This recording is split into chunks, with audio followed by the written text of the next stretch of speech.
CPM സംസ്ഥാന secretary Kodiyeri ബാലകൃഷ്ണനെതിരെ Sabarimala കർമ്മസമിതി നേതാവ് സ്വാമി ചിദാനന്ദപുരി. സംസ്ഥാന സെക്രട്ടറിക്ക് യോജിച്ച വിധത്തിലല്ല കോടിയേരി സംസാരിക്കുന്നതെന്നും കോടിയേരിയുടേത് മാന്യമായ പെരുമാറ്റമല്ലെന്നും ചിദാനന്ദപുരി ന്യൂസ് 18നോട് പറഞ്ഞു. വിശ്വാസം സംരക്ഷിക്കാനാണ് പൊതുരംഗത്തിറങ്ങിയത്. BJPക്കും NDAയ്ക്കും വിജയസാധ്യതയില്ലാത്ത സ്ഥലങ്ങളിൽ കോൺഗ്രസിനെ പിന്തുണയ്ക്കുമെന്നും വിശ്വാസികൾക്ക് ഇത്തരമൊരു നിർദ്ദേശം നൽകിയിട്ടുണ്ടെന്നും ചിദാനന്ദപുരി പറഞ്ഞു.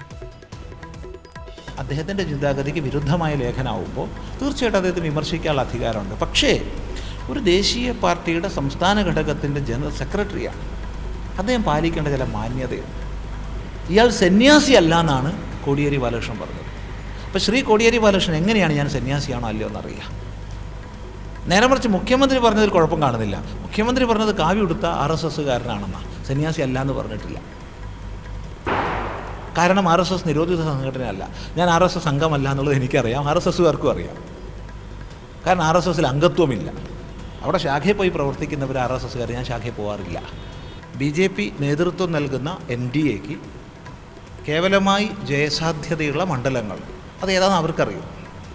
അങ്ങനെയുള്ള മണ്ഡലങ്ങൾ ഒഴിച്ചുള്ള മണ്ഡലങ്ങളിൽ, അതുകൊണ്ട് വ്യക്തമായി അതിലെഴുതിയ ഭാഷ തിരുവനന്തപുരം, പത്തനംതിട്ട മുതലായ ഏതാനും മണ്ഡലങ്ങൾ. അപ്പോൾ മുതലായ എന്നുള്ള മലയാള വാക്ക് അറിയുന്ന ആരും തന്നെ രണ്ട് മണ്ഡലം എന്ന് പറയില്ല. ഒഴിച്ചുള്ള സ്ഥലങ്ങളിൽ ഒരു കാരണവശാലും മാർക്സിസ്റ്റ് ജയിക്കാത്ത ഒരു സാഹചര്യം ഈ ലോക്സഭാ ഇലക്ഷൻ ഉണ്ടാക്കണം എന്നാണ് നമ്മൾ എഴുതിയത്.